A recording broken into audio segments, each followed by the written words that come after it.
So I think I can see pretty much everybody. I think there's two guys there I can almost see. Yeah, so my name is Jeff Harriman. I work with the FCMB, and that stands for the Financial and Consumer Services Commission.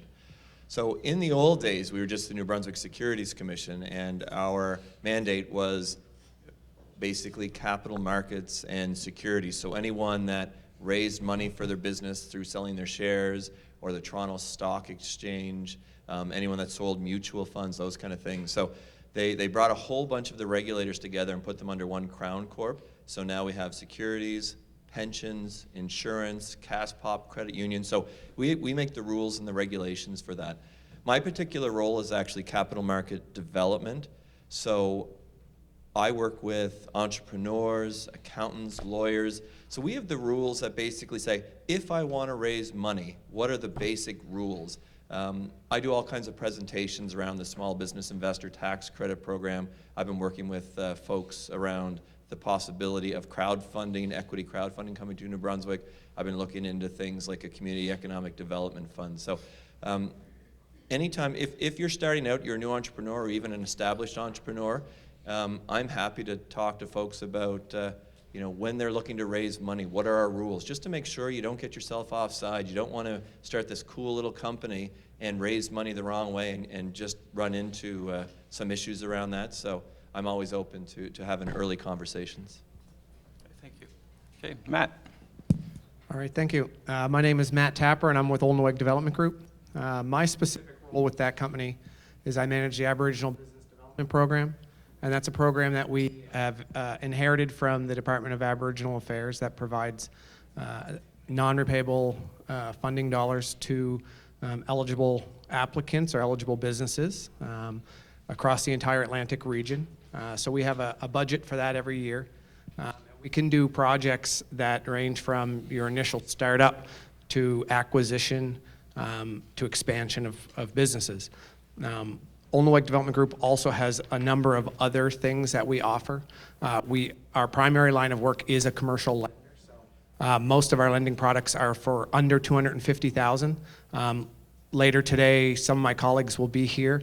James Stevens is going to be here. He's our commercial accounts manager. So we will have a booth outside.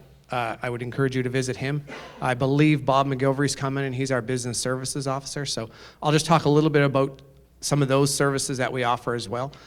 We encourage people to come to us as soon as they have an idea. It doesn't matter if you're ready to have it financed or if you're just starting to plan for it. We offer business services free of charge to clients through Bob McGilvery, who's stationed in St. Mary's. And he will work with you to develop your concept, develop your idea, and help you walk through developing a business plan so that you will be ready for the financing portion.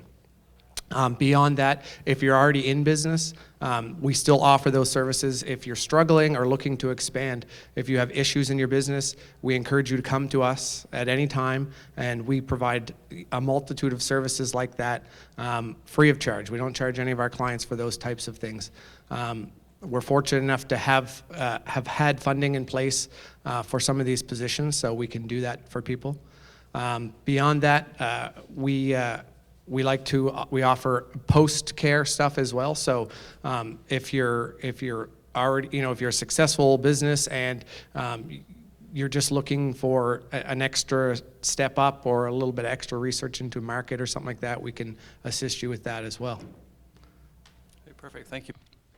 Perfect. Thank you. Now, once you've gone through all these guys, then you can come to us. Mark Babno with ACOA. ACOA is there mostly, and we're spread out through the entire Atlantic provinces. And we have offices in what we call district offices. And our officers in those offices will be happy to talk to you about the next steps, which is basically once you're off the ground, also the startup as well, but at the next steps when you're ready to grow and when you're ready to look into your equipment and your marketing and your innovation, your export, if you're going to export with a product, that's where we can come in with some of our programming. Most of our programming is based on interest-free unsecured loans. So that's, I guess, the advantage of going through ACOA is that there's no interest and we don't take any guarantees on the equipment. We also have other initiatives where we have the PBS program, which is Productivity and Business Skills, where we can come into a company and help with some of the elements of business planning. And also some of the more advanced stuff that needs to be done when a company grows in business. So there's a wide array of stuff that we get involved in. We also get involved into special initiatives with our non-commercial programming, where we can get a group of companies together with a common goal or a common need as far as their training or a common initiative, and fund up to 75% of it. So there's quite a few programs, and we're going to have a couple of more rounds, so we'll get a chance to go into a little bit more details on what we can do. Hey, thank you. Kevin. My name is Kevin Darling. I'm the Vice President of Commercial Banking for RBC for Eastern New Brunswick PEI. In addition to that, I'm also responsible for our strategy in Atlantic Canada for our First Nations markets and our public sector markets. So myself and Rodney Sear, who just put your hand up there, Rodney, we look after the bank strategy for those markets in Atlantic Canada. I also manage a team of commercial account managers across my territory, 12 altogether, 4 who specialize in business with First Nations. So as far as what we provide, we work very closely with all of the partners on the stage. We each have our own piece that we can do to help businesses succeed. Typically, we have 2 different teams, ones that manage connections under 250,000 and ones that manage connections above 250,000. In addition to just lending, we provide the other ancillary services like credit card machines and deposits and interest and corporate visas and those types of things, leasing. All of those types of products are things that we can put out on the marketplace as well. Let's say that I am a person who's new to business, very new to business. I have a little bit of an idea of what I want to do, but my idea isn't fleshed out that much. I think my company is wonderful and the best thing since sliced bread. What do you recommend? Who should I start? Who should I talk to first? I knew he was going to do that too. Well, I'll tell you what we do in the garage, because this actually happens pretty much every time they come in, because that's the stage they're at. Basically, what I get them to do when they come in first is we actually sit down. We spend. Is it on? Yeah. Okay, just making sure. We actually spend about an hour just going through what their idea is, their concept, and we go through something called a lean canvas or a business model canvas. There's 2 different types. But basically what we're doing is we're getting a snapshot of their idea on one page, so they can actually see a better vision there. They understand what it is. It almost becomes a little more clear to them, right? So from that point, they have the idea, and what we do is we help them identify, okay, so what are the problems that you're trying to solve or you think exist? What are the solutions that you think you can provide? And then how is your product going to solve those problems, right? But the reality is, they're just assumptions. Everyone is married to their idea. Everyone loves their idea. They think it's the best thing since sliced bread. But the reality is, that's all they are, assumptions. So what you need to go out and talk to people to actually find out, do these problems exist? Do these solutions exist? So that's what I get them to do. I get them to go, and they do this over a span of a month, and they have to talk to a minimum number of people, depending on what sector they're in. And by the time they come back within that month, they have a very clear picture of, okay, no, it's not what I thought. So then we help them evolve and change their idea into something that can move forward or become a product or be sellable. Okay, awesome. Just from the banking side, one of the things, a piece of advice we give folks is assemble your team. You need a team of advisors when you go into business, because your idea and your concept or your product or your service is what's unique to you. What you need when you're going in to apply for funding or look for grants or whatever is you need that business plan. And typically what you need to have is a team of advisors around you, being somebody in the legal, somebody in accounting, and then somebody on the banking side. So those are the ones you want to talk to, in addition to what was discussed earlier around the concepts and ideas. Perfect. Thank you. Okay, Mark? The business plan is uncontestedly probably one of your best tools to start with. And you have a lot of organizations up here which will actually be able to help you with some of that guidance and maybe even some of that funding to get a business plan underway. But one of the things you definitely want to get, as well as your team, and I agree with that, is information, because in your business plan is information, and that information you may have or you may not have, or even worse, you might think you have and you don't have it. So either way, you want to confirm that you have the right information to go ahead. At ACOA, we house an organization called Canada Business Network, which is free to you, and I call it the whatever everything you ever wanted to know but never dared ask office, because you can call there and you can ask for a list of the mechanics in the New Brunswick area, and within a few hours they'll send you the entire list of every licensed mechanic in New Brunswick. It's an amazing service. It's a phone call away. If you want to write it down, it's 1-888-576-4444. So I call that the go-to number, 888-576-4444, and they can help you as well with the tools as far as how to get the specific licenses you need to do what you need to do, and they're just a bountiful of resources. Awesome. So I'm a fresh face, and I know where this conversation's gonna go. But I'm a fresh face. I tap into Dave, I tap into the bank, and I tap into ACOA. I get my team of advisors together. I start to develop my business plan. I had a question, because I know there's a little bit of a, I don't want to say debate necessarily, but can maybe somebody on the panel here explain the difference between a business plan and a business canvas? Sure. So, good question. I was biting my tongue a little bit. So first and foremost, if you're just getting started as an entrepreneur, and you guys might want to throw me off the stage at this point, don't start with a business plan, because it's about as good as a piece of fiction at that point. What the business model canvas or the lean canvas and the tool that Dave uses and what we use as a framework for our program allows you to do is put down on it's literally a one piece of paper. It's visual. It's got the 9 elements of what's going to go into your business plan, so you can mark down what your assumptions are and go out and test those assumptions. So if you're saying, I think this is my customer and they have this problem, we are going to literally kick you out the door and make you get on the phone and talk to the potential customer to validate that they actually have that problem, and they're willing to pay for your solution to that problem. What that allows you to then do at that point, and this is where I'm going to try to repair a little bit the relationship, it allows you and it gives you the data to put into the business plan, so when you're going to talk to these two gentlemen, it's not a piece of fiction. You can say, no, I know this is true because I spoke to 300 people that told me they have this problem. They're willing to pay for it. Oh, and by the way, over half of them already gave me a deposit on this particular solution. Okay. That being said, I will differentiate here for 1 second because, and I will say one thing that Dave and I kind of forgot to mention because we kind of get caught up in our own world. We are focused on tech businesses. So to us, software is eating the world. Technology is driving everything. So the companies that we work with are technology-based companies. Typically don't have hard assets, like a building or physical equipment and that kind of stuff, which is why our model works in that particular space. If you're looking at more of a traditional business where you're looking at let's say, like if you look at Madawaska and I think it's Grey Rock, it's called. Yeah. If you look at that particular business model, I don't think a lean canvas would necessarily help you out in that particular instance, and that's more of the traditional business model where you can approach these kind of gentlemen. So I don't know if that answers your question or not.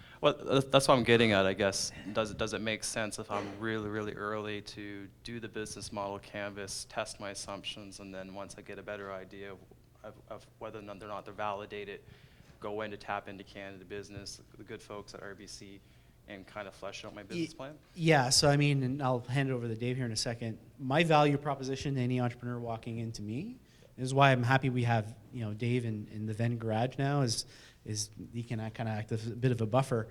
But for me, our value proposition is the default state of any business is failure. 9 out of 10 are going to fail. So we're going to actually help you fail faster. So in a 12-week span with Propel, if you don't have a business, you'll know within that 12 weeks. You won't spend 3 years of your life remortgaging your house and repairing relationships afterwards for eons and eons.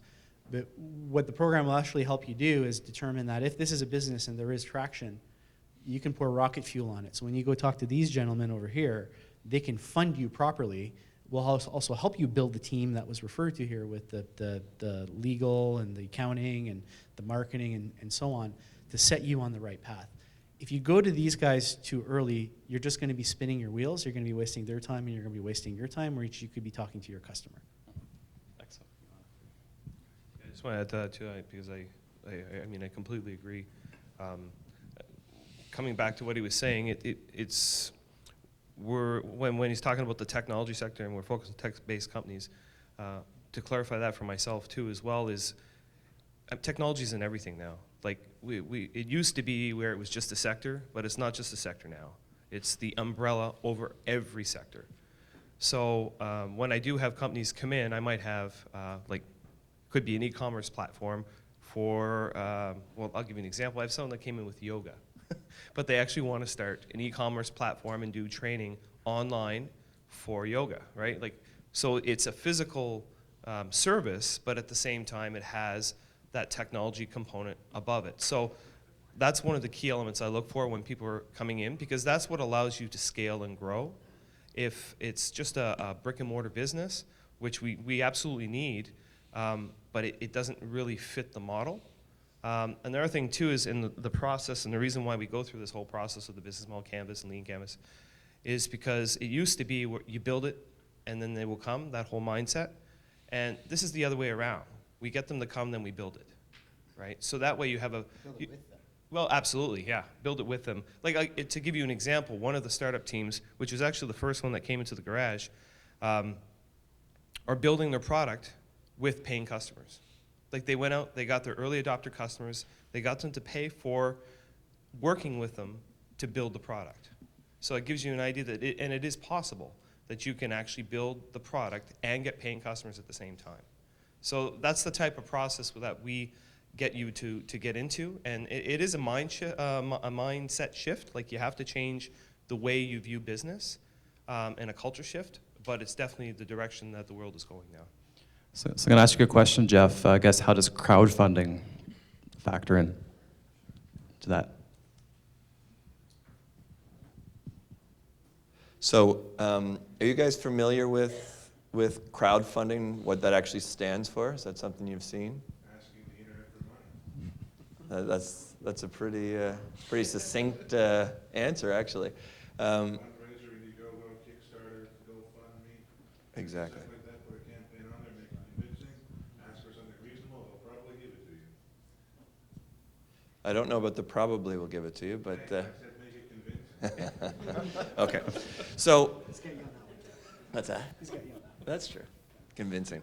So, crowdfunding is, and I like that summary, crowdfunding is the opportunity for you to put your idea on the internet. However, there's a couple different types. So, there's crowdfunding for, I'm going to produce a product and I need money to actually create it, whether it's one of the new ideas out there, something called a cool cooler, or whether it's people supporting things like Veronica Mars. But at the end of it, for some of them, you're pre-purchasing a product. You know, I'm going to create a great smartwatch, and they're going to cost $100 each, and I need your money up front to be able to build them. That type of product does work, and he was right. There's things like Kickstarter out there, where you just put your campaign out there, you tell people what you're going to do, you keep them updated, and that can work. Some people will just use Kickstarter because they have 20 or 30 people really interested in their idea, and instead of trying to find a way to finance this or gather all the money, you just put it on Kickstarter, and Kickstarter takes care of all the backroom stuff. Indiegogo's very similar.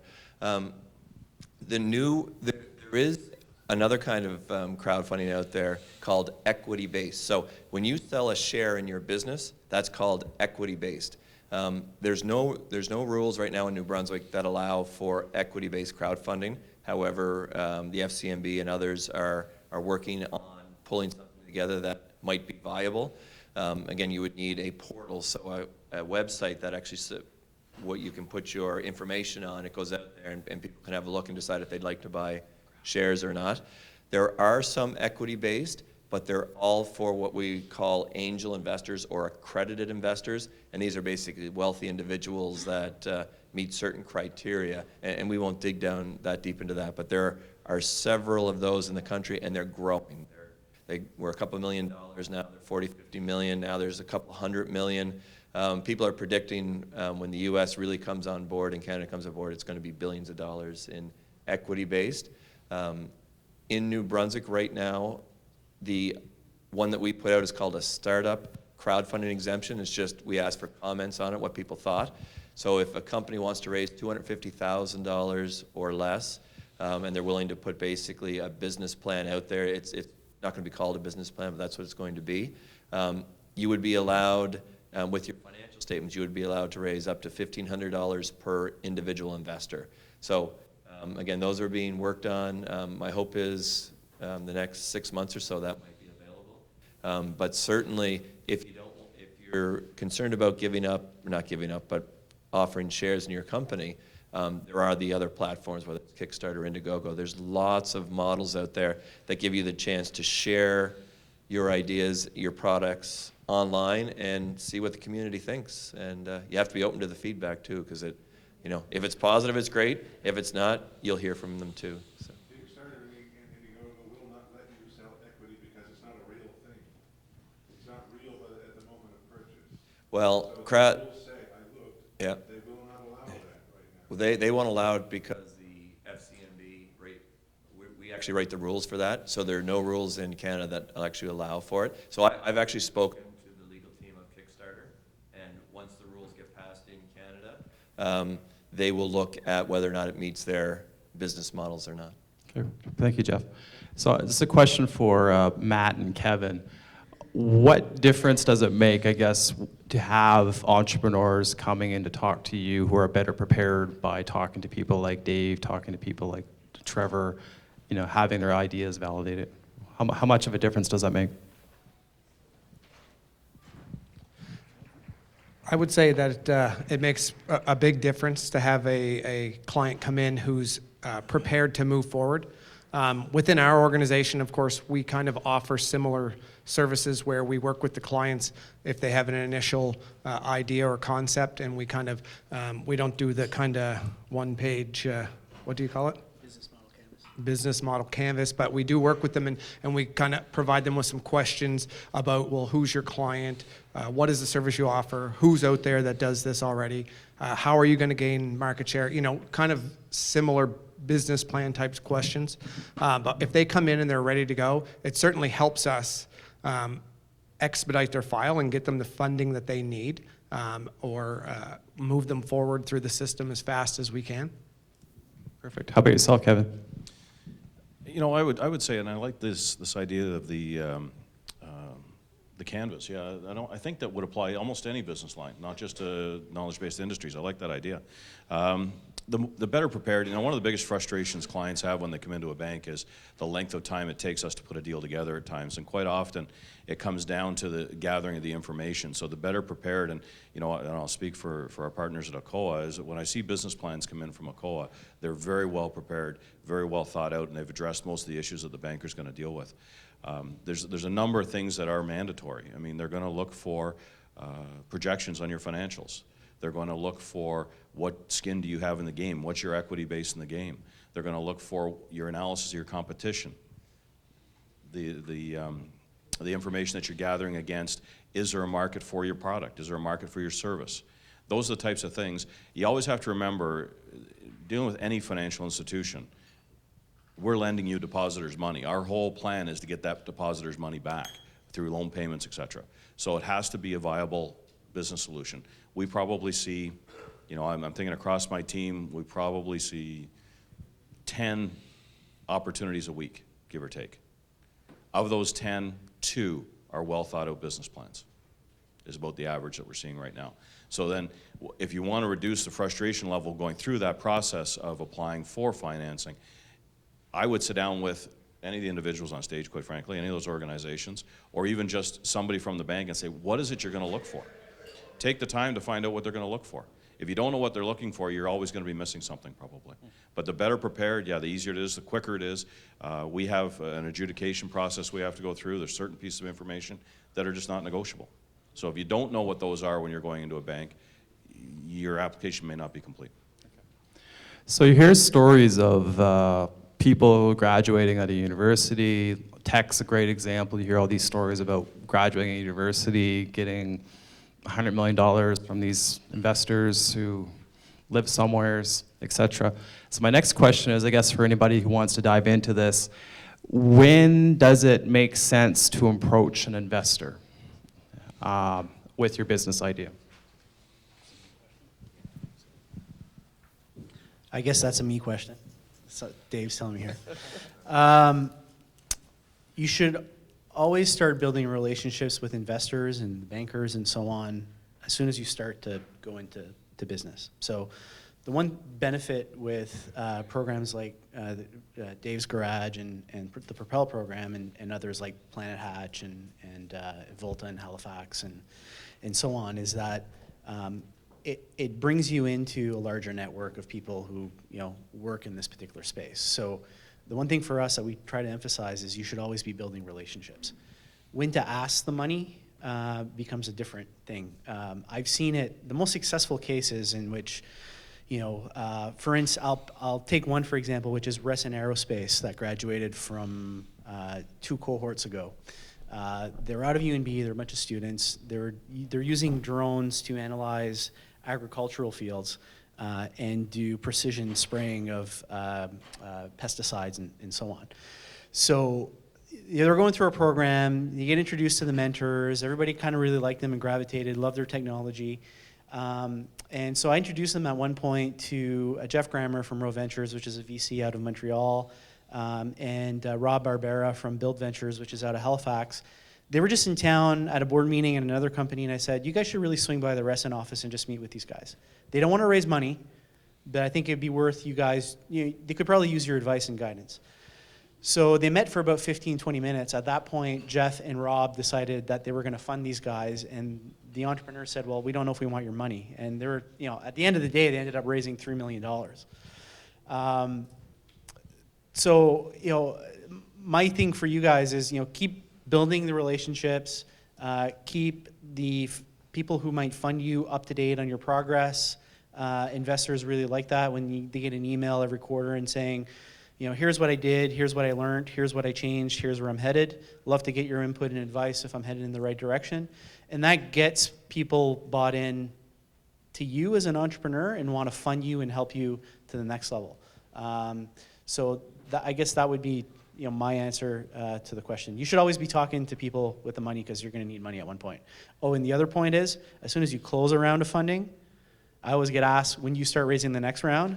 You start raising the next round as soon as your signature is signed on the last round you just signed, because it takes you 6 to 12 months at best to raise money. Perfect.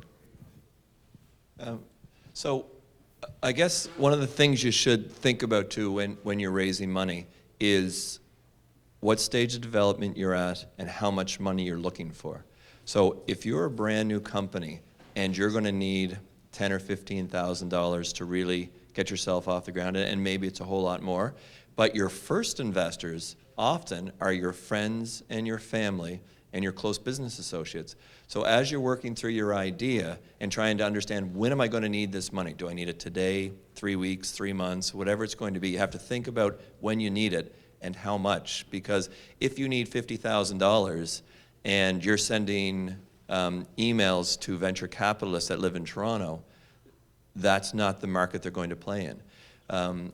There are things called angel investors. You've all seen Dragon's Den. And so these angel investors sometimes are hard to find, but they're the ones that are often putting $20,000 or $50,000 or $100,000. So understanding where you're at in your organization is important. And let's say right now all you need is $10,000, and perhaps you went to a COA and they were able to fund that money for you, but you know you're going to need another $50,000. It's at this stage, as Trevor said, you want to start finding who are providing the funds. Talk to your friends, your neighbors, colleagues. Call anyone on these stages, and they might be able to, say, here are some programs you can look into. Here are some potential investors. But matching when you're going to need the money, how much you're going to need, and which type of investor may have the ability to invest in you at that stage is important, and get in front of them early. Some of these rounds can take 3 months, 4 months, 6 months, and longer. Excellent. Go ahead, Dave. Yeah, I just wanted to add to that too, because more of an actual experience in the garage. I have one of the teams in there that's only been in there for probably, since the garage started now, so it's probably about 7 months ago. And within the first four months, at the 4-month mark, they actually raised their first investment, and it was exactly this. It was friends and family, and they needed to be able to raise this just to help get to the next stage and to be able to build we call it a minimum viable product, or just a baseline product that they can actually go out and start selling to early adopters and customers. But it's interesting because they raised this money through friends and family. They didn't even have the product. They had the story, right? And I'm thinking of making the reference to Kickstarter as well, Indigo and these types of crowdfunding platforms. When you really think about it, a lot of times we think we need to build the product in order to sell it, but you really need the story. It's the story that sells them on the product. So if you can create a compelling story that people can buy into, you can raise money or you can get customers before you actually have that product developed or finalized, or even have that baseline product that you can start to go out and sell. And this is exactly what these guys did. And as well, and I'm not going to mention because there's a lot of programs out there. There are programs out there that can help you go through the validation phase, the very, very beginning phase, to help fund you to be able to, let's say if you have to attend workshops or events or networking. So like these guys actually managed to get $5,000 to be able to do these type of activities for validation, just to get them to build that story. So there are a lot of resources out there that you can actually tap into, but raising money, like Trevor said as well, I mean, you start having the conversation, start building relationships right from the get-go. Doesn't matter if you actually have the product completely developed, as long as you have a compelling story that you can, that you've actually taken the time to build, then you have an opportunity. My question is on marketing. I'm a database designer myself, and I'm looking at trying to sell my product across Canada. But here in New Brunswick or Atlantic Canada, I can drive to my customers and do a presentation. But when I'm looking at maybe targeting April 1st, 2016, which is about a year away, it would cost me a lot of money to travel across Canada to visit clients. So I guess my options are like calling them on the phone, doing websites. But do you guys have any advice on how to market a product across Canada? So, so one of the mechanisms a lot of our companies have been using to do that, and I'll say that to get into our program, you need to be export focused. So you need to come in with the mentality that none of your customers are actually going to be in New Brunswick or Atlantic Canada. They're going to be outside of this region. Some might end up being here, but the majority of your customers are outside the region. It's a bigger market, more people, and more money, which is always a good thing. One of the mechanisms we've been using a lot over the last, I'd say 24 months with the group is inbound marketing. So the founders of a company called HubSpot, which are based out of Boston, wrote a book. It's a really easy read. I call it a bathroom reader because it's pretty, like a 1 hour you can get through it, which gives you a bunch of tips on how to do online marketing to get those potential customers to actually call you versus you having to call them. But it's all about having the right kind of story around that. I would also say that if you're looking to get some financing for traveling, across the country to kind of do these things, ACOA and the provincial government do have some really good programs that they will help fund some of that. They won't cover the cost of your food and drink, but they'll probably cover your flight and for you to attend an actual trade show. Most companies in the early stage, I would say, is identify the 1 or 2 trade shows that most of your customers are going to be at, and pick that one and travel to that one and milk that puppy for as much as you can at that point, right? Like work the network and shake hands, kiss babies, do whatever you have to do to get in front of the customers. I could talk to you about this for a whole afternoon, but I'll just shut up now. Okay, Mark. Yeah, and again, the same as the canvas, which I agree with as well, and same as the business plan, a marketing plan is probably the best bet. Now, when you're looking at a marketing plan, you're asking very specific questions. And some of the questions that you should be asking yourself, because you're going to be using, marketing is just a leverage. So whether you're using online marketing, social media, direct marketing, salespeople, flyers, magazines, radio, whatever you're using, all of those need to be picked carefully because you can waste a lot of money in efforts of marketing that will not even reach your client. So one of your first tasks, if you're going to be looking at your new marketing efforts in new territories, is to make sure you have a pretty good idea of who they are. So first of all, who these people are, who is canvassing them now and how they're doing it, because that's how they're normally doing it. So that's a really, I guess, easier or cheaper way to do it. If your product or your service is going to require a lot of education as to the fact that it exists, or that they need to have this great awareness build around your product, then your strategy is going to be somewhat different, because you need an education component to it. So not only do you have to tell them it exists, you also have to educate them on how to use it and everything else. So it depends on your product or your service. If it's a product that's already out there, then you can skip that phase because they already know it exists. If it's a pen, it's a pen. So then it becomes, why is your pen better than anybody else's? And where are they buying their pens right now, and how do you get to that market? So your marketing might also involve the very careful selection of, and I'm going to use this word very widely, a partner. So that partner might be an actual salesperson. It might be another business that's already selling to them that you sell to. A partner could be anybody, but you need some type of leverage because you can't be everywhere. In doing so, your questions, there's a whole bunch of questions you need to ask. So our value is to sit down with you and say, okay, here are some of the questions that you need to ask yourself before you go forward, and then you get to answer. So it's a little bit the same thing as the business plan. A business plan is not for us. A business plan is for you first. And you should be writing your business plan as if you're going to present it to your spouse and convince them that it's a good idea. Because that's basically how convinced you should be in your business plan. Yeah, they're your first investor. The marketing plan is the same thing. It's for you first. Now, if you have a good one, then you can get probably funding from different sources to actually execute it. And you'll find that there's a lot of flexibility in the marketing plans when it comes to that point, because we know it's a short-term expense for a long time, for a long-term payback. Anybody else? Go ahead, Kevin. The only thing I'll say is maybe just come chat with me after, because we've already taken up a bunch of time with that. But I used to have my own digital marketing company, and I was a consultant for about 7 years. So, and it's exactly what they said. So I don't want to repeat what they said, but maybe some specific questions and activities you can actually start today to do to just get the ball rolling for you, so that way you can go forward.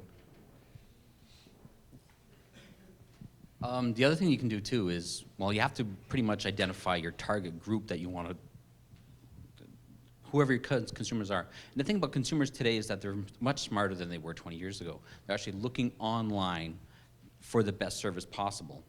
So, I'm sorry, my name is Gary Senepass. I'm in advertising and marketing here in Moncton. Anyways, what you want to do is identify your target market. Let's say it's Larry, and Larry likes to read about fishing magazines.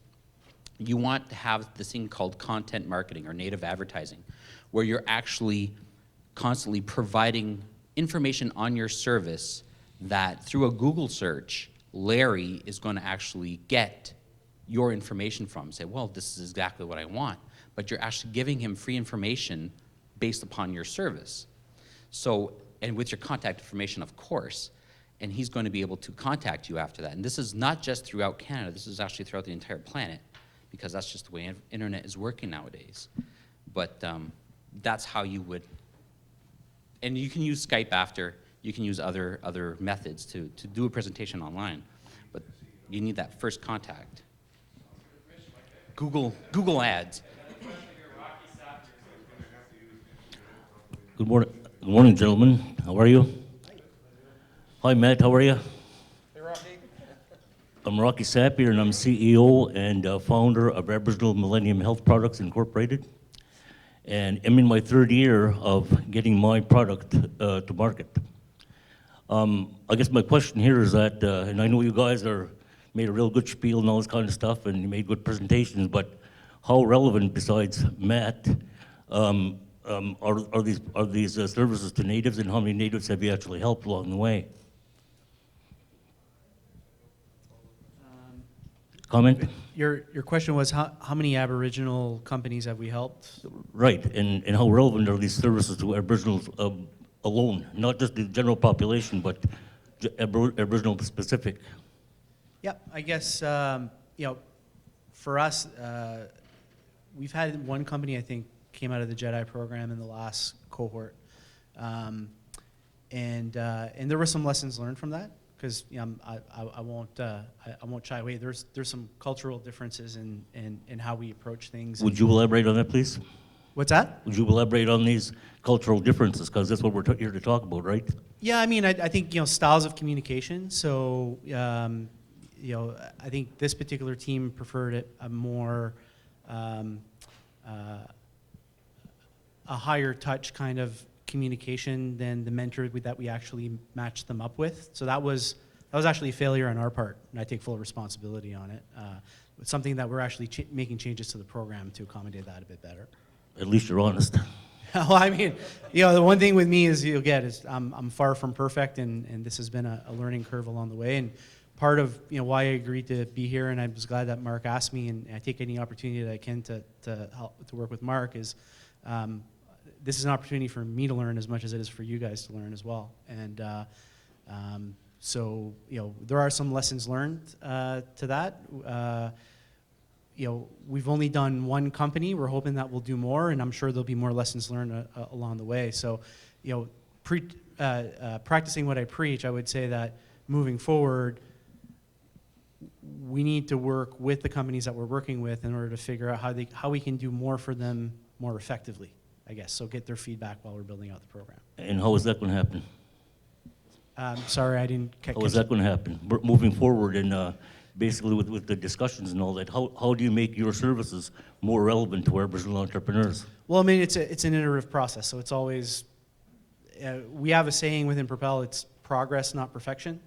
So my door is always open with people that, they can call me up at any time and call me out on something that they dislike, and we'll adapt and we'll try to change and accommodate along that way. I would say that, the Propel program is there's a structure and a framework, but we try to match the mentees up with the proper mentors, that it's accommodating to make sure the relationship is beneficial on both ends and can grow that way.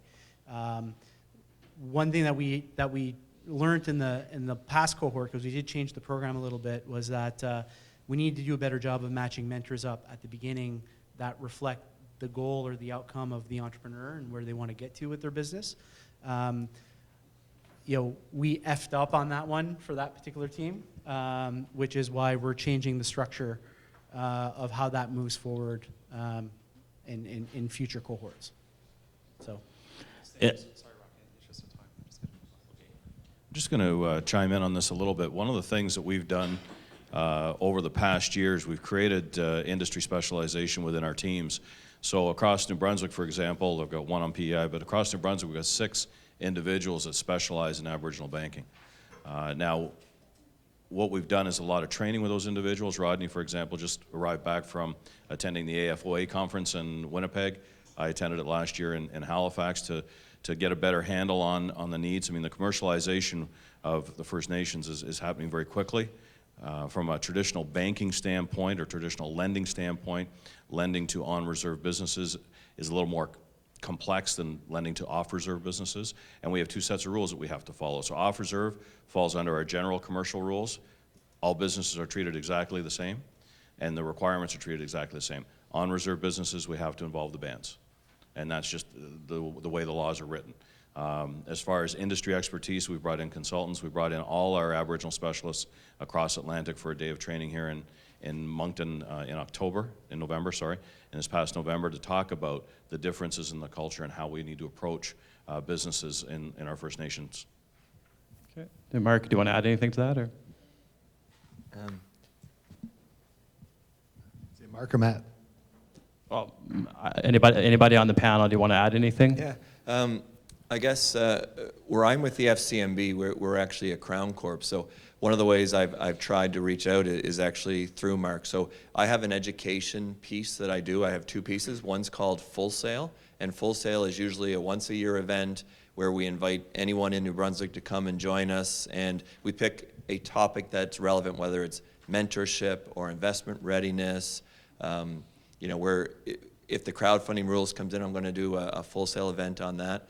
And then I do a Learning the Ropes one, which is usually smaller. So I'll come in and it'll be a group of, 5, 10, 15 people. And we'll just talk about our rules and our regulations and making sure that new entrepreneurs and companies can learn about exactly what we're doing, because our rules are the same across the province, and much of it is the same across the country.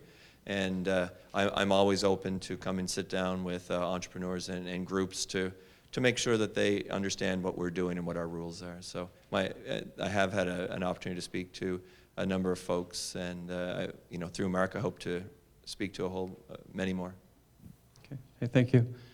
And I just want to mention too that, part of just another answer to that question too is that, we have everybody in the room here today, and I think there's a reason for that. Everybody wants to engage with us, and that's one of the things that I know JEDI wants to be able to help with, is to, if anybody in the room here wants to engage any of these individuals and their organizations, come talk to us. We're happy to make the introduction, make the connection, and to help move things forward for sure. So.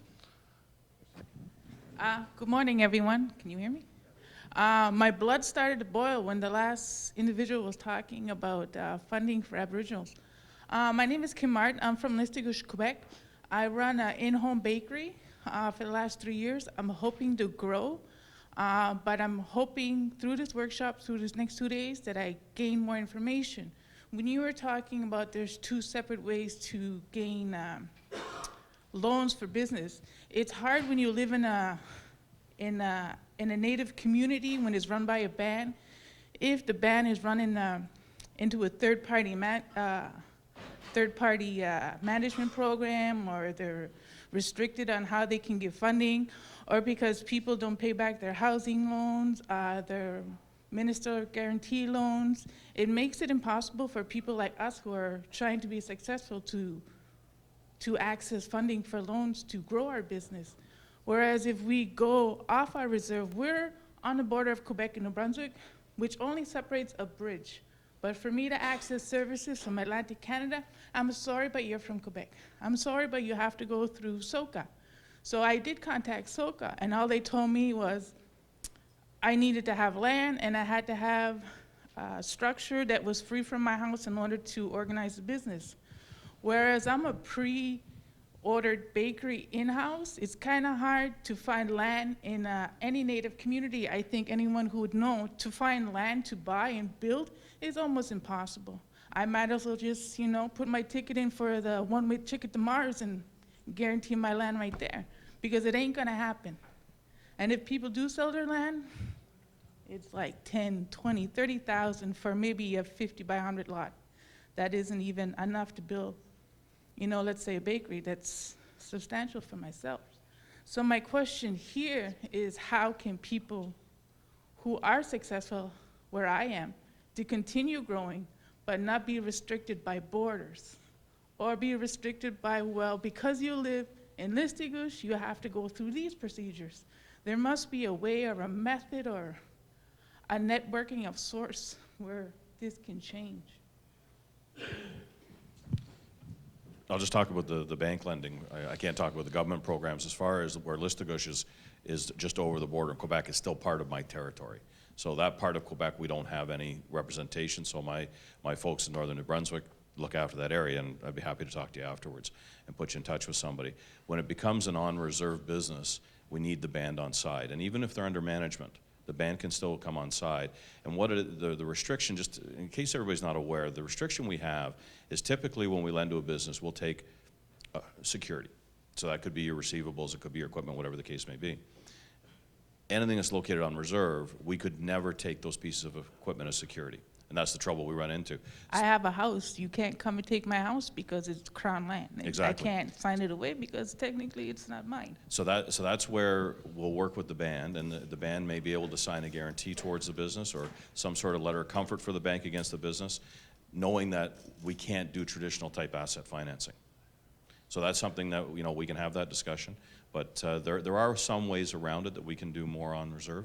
It's just we need. I'm sorry? Grant programs instead of loans would actually help people a little faster, I think. Yeah, grant programs is tough for a bank to do. You have to appreciate that that's not, we do. It'd be deductible off your tax. And we do a number of donations across all communities. I ain't seen them. I'll take your donation. Yeah. Pardon me? I'll take your donation. At the end of the day, there's a process involved. and you know, it's open to anybody. If you stop at our booth, they'll explain that to you. But we do a number of programs across all First Nations for different reasons. Now they have to qualify under our criteria, but you know, the grant environment is more the government environment. It's not necessarily private industry's environment. You haven't done the research on that. Okay, Gabrielle, you can talk to Kevin afterwards. I just want to make sure everybody has a chance to speak. Does anybody have any other questions before we wrap it up? Go ahead.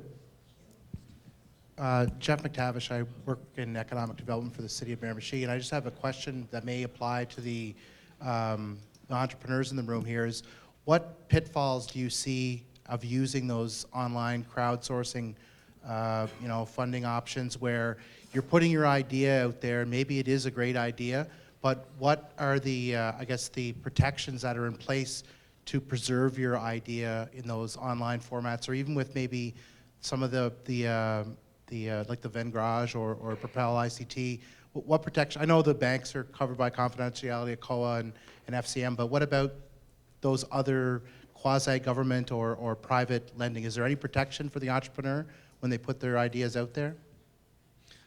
I guess the only word of cautious, and we talked about this a little bit earlier when we were talking about crowdfunding. The first question you got to ask yourself is my idea going to have to go through the IP process, the intellectual property or a patent or a copyright or whatever? If it is, then you have to ask yourself the questions that go along with that. Now, there's no cookie cutter approach when it comes to IP. There are some things that are pretty cut and dry, but there's a whole bunch of gray areas as well. And there is a risk if you start putting your ideas out there public, depending on how much you divulge, that you won't be able to get your IP protection. You might be able to get it for Canada, but you might not be getting it for the US or some of the other countries. So that's a discussion you should have before you go, so you're going in knowingly. You go in knowing that some of these things might be jeopardized, and they might not. And that might bring the whole discussion as to, do I even want to bother with IP? If it's so rudimentary that somebody else could copy it or change or tweak it somehow and get their own IP. So that's the whole question. So, but the question is a valid one. I think there's a delicate balance between what you tell people your product is and what the problem is and how you're going to solve it, their pain, and telling them how you're going to do it in the inner details, just like Trevor had mentioned earlier on. I want to throw the question back at you, though, because what is there out there to protect your idea in general? Like, not just online. How do you protect your idea when you talk to someone else? The reality is, I mean, I'll give you an example. I've had 3 applications in the garage for the same idea. And they're same sector. The concept was the same, and I actually had to reject 2 of them because I had one in there. I connected the 2. I got them to talk. So ideas are unfortunately not original. A lot of people have the same ideas, and it's safe to assume that if you have an idea, there's probably 4 or 5 people out there working on it, let's say in Canada or even in North America. Like he said, with IP, I mean, there is fine lines with that you can look at, but I remember going to a workshop, and it was on the Lean Canvas, and the first few sentences I think his name was Ash Maria, the first few sentences he said was, try to get your idea stolen. And at the time, I mean, this was quite a few years back, it kind of struck me funny. But then he elaborated, he said, try to get your idea stolen, because the reality is, if the person wants to steal it, by the time they're done, it's not going to be the same idea, because you're part of the uniqueness to that idea, right? So I would say you can be cautious on how you're going to do it, but don't be afraid to put your idea out there, because at the end of the day, you're still going to have to find out, does my idea even have merit, right? So it's a delicate balance, and I think you'll find that as you go through, but don't be afraid to put your idea out there. And if someone steals it, maybe they're going to fail, and maybe you're going to succeed, and maybe they just made the trail for you to actually get out there and to succeed. So it's a whole mindset shift. Hope that answers. So the early bird gets the worm, but the second mouse gets the cheese? Okay, so we're coming to a close here, so I'm just wondering if there's some final thoughts from everybody on the panel if you have some final thoughts. Maybe I'll start with you, Kevin. I guess, the one thought I will leave with you is that there's a lot of business ideas out there. And if you want to proceed with your business, take the time to plan it out at the beginning. Take the time to talk to the folks, any of the organizations here on stage. Talk to other business owners. Find out where they fell down when they started their businesses. Everybody stumbles as they start off. Not everybody's a success from day one. So find somebody in your industry. Trust me, business owners, for the most part, are pleased to tell you about their success. And they're also willing to help. So find somebody in that industry, talk to them. Find out some of the pitfalls and then try and avoid those. You're going to have some, there's no question about it, but take the time to do your research and planning. Same for me. Ask for help early. Otherwise, you'll be spinning your wheels for a while, so just ask early. I would say again, don't be afraid to actually go out and talk to people. And before you build anything, before you throw a large sum of money at anything, go and find out if it actually has merit. And the other thing is obviously, don't take failure as failure. I mean, if you fail, it's not a bad thing. If you fail, it's, and like I did with my first startup, so I've experienced it myself. So failure is just part of moving forward, part of actually getting that success. So my little bit of word of advice to follow on the theme with the other folks would be, if you're at the very early stage, focus on building the best team around you. I'm a big hockey fan, and if you look at I'm a Bruins fan, but I always envy the Detroit Red Wings because they've been competitive for 20 years. And the reason they've been competitive for 20 years is because from management down to the players, down to the equipment trainer, they've got the right team in place. And they can execute, and they know what the plan is. So build the right team around you, get the right advisors early on, ask for advice.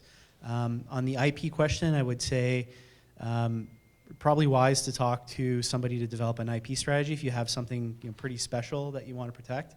I'm not a big fan of crowdfunding, actually, but that's a whole side conversation for another day.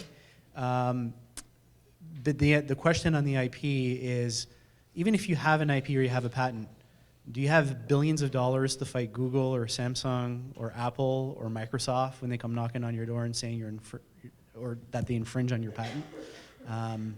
Traction is the new IP. At least that's what's kind of used in the tech sector, to echo what Dave was saying. So, I would just say that it takes a lot of hard work and dedication. Most funders or lenders or people that are going to help you develop your business case or idea are going to ask you some questions, and it takes a lot of legwork on your part to find those answers. Everybody that you talk to that may want to invest in your business are going to have different goals or objectives or policies or procedures that they have to go by. As it was mentioned earlier, those things are kind of written in stone and they can't be changed. So some clients sometimes see those as roadblocks, but unfortunately they can't be moved. So don't be afraid of those. Work with them as best you can. And just, when questions are posed to you, do your best to find the answers and do the research that's needed.